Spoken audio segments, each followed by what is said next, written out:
Hi, Dave. What are you doing here? What are you doing here? I don't know. This is fun. So, It is. I was calling you about something unrelated and shared with you this comment that we got on our most recent episode that's posted, which is episode 4. So, a man by the name of Thomas Kelly wrote into us on the comment section. Also, thanks everyone for the comments that you leave. It does inspire us and it does help us kind of shift direction. A little bit here and there as your questions come in. So, this particular question is actually something you and I have talked about, and it felt like the right time to record an episode, which we decided about 10 minutes ago. Yeah. Well, it's funny because you just asked me the question a few minutes ago, and I started to answer it, and you said, "Wait. You want to record this?" I go, "Oh yeah, okay." Well, So you yeah, actually said, yeah. So here we are. it I'm going to really read the was. question to you. Well, it really was kind of off the top of my head, and it was kind of fun to go. Yeah, there's a lot here. It was a great question. So Maybe I should let people in on a little background, which is you always say you have nothing to say, which people might be surprised by that because you always seem to have something to say. So here we are. what happens is somebody has to push the right button, and it's like if you do, a door opens up, and I'm going, "Holy crap!" There was a whole bunch of stuff in that room, and I didn't know. I Yeah. honestly don't know sometimes, but go ahead.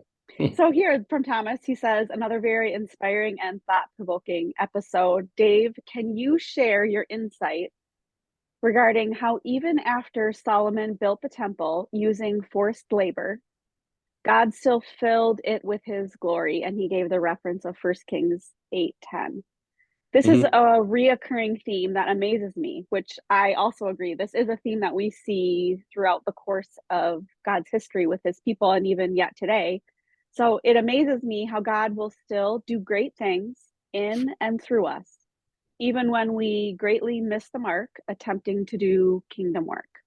And he Mhm. says, thank you, which you're welcome. Thanks for writing us, Yeah. Thomas. We're excited to talk about this. Dave, what's what do you say to that? Um, Well, the more I think about it, the longer it gets, and yeah. I wanted to keep the same spontaneity and that I had a few minutes ago. But the first thing that I love about that is, well, first, if you haven't seen the episode, what I use Solomon for is an example of that where the people are at a place where they appear to not be in exile, they appear to be on mission. Queen of Sheba comes and goes, "Wow, looking at all this, your God is the true God," and so evangelism is happening.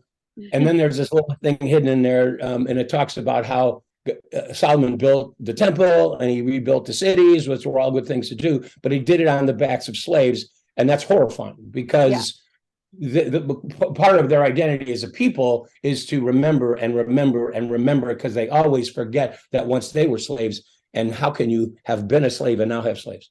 Yeah. So they're in exile, even though things. So the question was that I posed then was, is it possible to be externally successful and in exile at the same time? The answer is yes. Right. Back to Thomas's question, though. Thomas Kelly.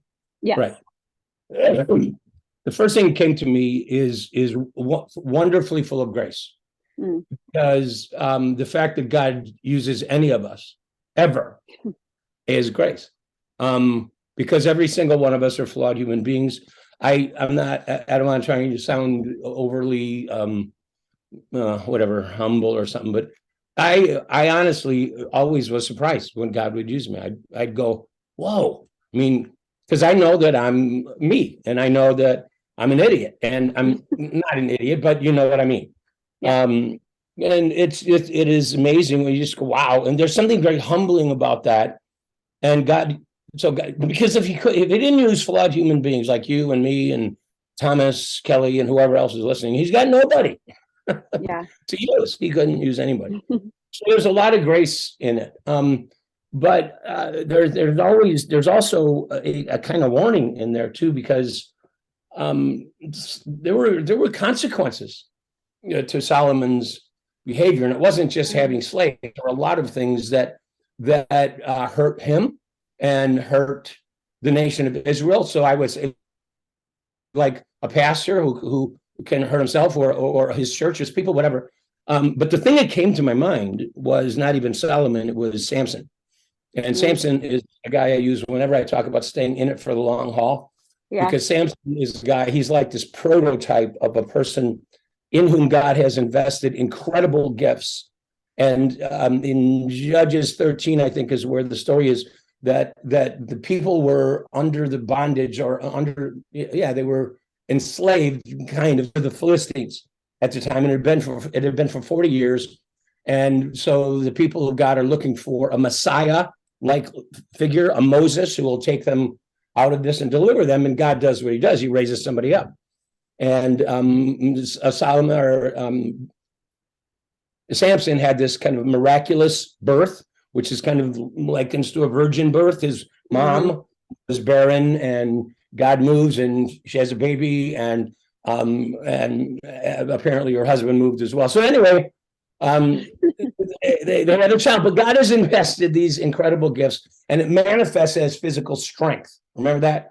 And so he kills the Philistines, but God gave him the gift, not for himself. God gave him this gift to set other people free. Now I'm getting too much into the story. Let me get to the point and back to that question.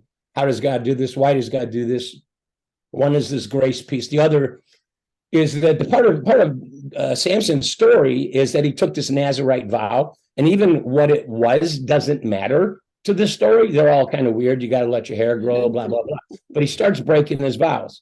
And that's symbolically significant. He breaks a vow, and then he breaks another vow, and he breaks another vow. And that's a picture of an interior life that is unraveling. And what happens in the story, he breaks a vow, and 2 verses later, the Spirit of the Lord comes upon him, and he vanquishes the enemy. And then he breaks another vow, and 4 verses later, the Spirit of the Lord comes upon him, and the anointing is authentic. It really is God who works through him to set the people free. But when the Spirit of the Lord comes on you, and I use Samson as a type of person who never cared about developing an interior life. And I think to carry an anointing of any kind requires an interior strength, because anointings have weight. And that's why Samson was in it for the long haul. So it gave Samson the impression that when the Spirit of the Lord would come upon him, even when he broke a vow, that he could get away with it, that the breaking or keeping of the vow didn't matter. Yes, it did.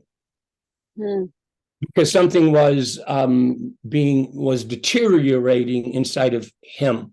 And it was ultimately why he wasn't in it for the long haul. And so I think Samson is kind of a warning to us. I love talking about this with pastors, because I mean, you don't, we all know there's been scandals in the last couple of years in churches, some very public churches, and they're filling the room. And off to the side here, something else is unraveling, and they're not doing their interior life work. But they're still filling the room. They're still killing the Philistines. And if you can still kill the Philistines, fill the room, you're still at the top of your game from what everybody can see. It gives you the impression that it doesn't matter. And yes, it does. So that's, I have a funny story about this, about Samson being kind of a jerk. And it's my dad. I called my dad early. I had a church. Some people don't know, but I pastored a church in Chicago while I was going to seminary for 4 years. You were like what, 12 years old or something? I was 14. Oh, okay. It was brutal. 23. Anyway, and my dad was the guy. I called him all the time, and he was on the south side. I was on the north side. And I remember calling him one day about something that one of my elders had said, and I couldn't believe it. And I said, "Dad, you're not going to believe this guy said this thing, blah, blah, blah, blah." And he said, "Dave, you just need to understand that in the Bible, it was a miracle when an ass spoke." And now it happens all the time. I do like that joke. I think that's hysterical. But how that attaches to Samson, and also to Thomas's question, is that, well, and then there's Balaam's donkey, and Balaam was this prophet who was stubborn, and he wouldn't listen. And so God spoke through the donkey. I don't want to say he was spoke to his ass because that would sound weird. So I'm not going to say that. Okay. The point is this, that God may use you and speak through you, you still might be an ass. And it matters that you're not. Mm, It matters that you're not. In the long run, it matters that you are listening to the Spirit and sensitive to the Spirit and doing the internal work. And so it is amazing grace that God uses us and uses Solomon. And we should also be surprised and grateful. But it matters that we're doing our work and self-aware and open to what other people see in us and say to us and continue to grow. So anyway, what it makes me think about two things. One is I feel like as a believer and maybe just as a human in general, what I'm always looking for is this recipe of like how to be like so and so, how to be like Solomon, how to build a temple and have God come and fill it with his glory like Solomon, or and again, I think that's probably just human nature and wanting to do right and good things, and even maybe indicative of faith that you want so desperately to live out in your real life. But what I am learning, I think, so much from you and just getting older, probably. I mean, I am turning 40 this year, but maybe that's what age does to you. But I am learning through failure. Let's just be honest about that. Learning through lots of failure that I think I have spent a lot of my time being more attracted to the anointing, being attracted to the position, being attracted to the outcome and God's glory than I have been with concerned about the interior life.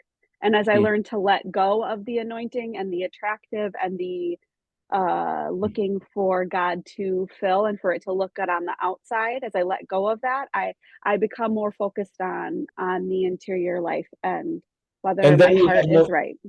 And then you have more to give. Right. Yeah, I mean, and I don't really care what it looks like on the outside. I'm like, right, well, right. To continually guard your heart. I mean, it's all through the scriptures. Guard your heart, for from the heart come the issues of life. And the scary thing about people who have unusual giftings, and there are people who have capacities that are greater than other people, right, is that they can rely too much on their capacity. I call it an anointing. It's just an ability to do something, and you think it's yours. Right. And but for the long haul, that's our whole thing, staying in for the long haul. Yeah. You can't do that for the long haul without developing. I mean, this sounds like a cliche, but I've said it for years. Who we are becoming matters way more than what we think we're accomplishing, particularly for God. God doesn't need us. Yeah. Further his purposes, uses us, and we're grateful. And it's amazing, actually, some of the ways he does. But anyway, so. Well, thanks for jumping on so spontaneously, Thomas. Thank you for your question. I'm sure this will spark other conversations and other questions, and feel free to send us a comment or an email. Dave, happy Saturday. Thanks for hopping on and recording when you had nothing to say. Yeah. No, it was fun. I'm glad you even thought, you just noticed what I was saying and we should record this. And I think it's a great idea. I think we talked about this at the beginning, thinking that people would respond, and we've had some things come and keep doing it because we'll respond like this. So when I can think of something to say. Well, look for episode 5 coming out in a couple days, and hope everyone enjoyed this. We'll see you all soon. Thanks.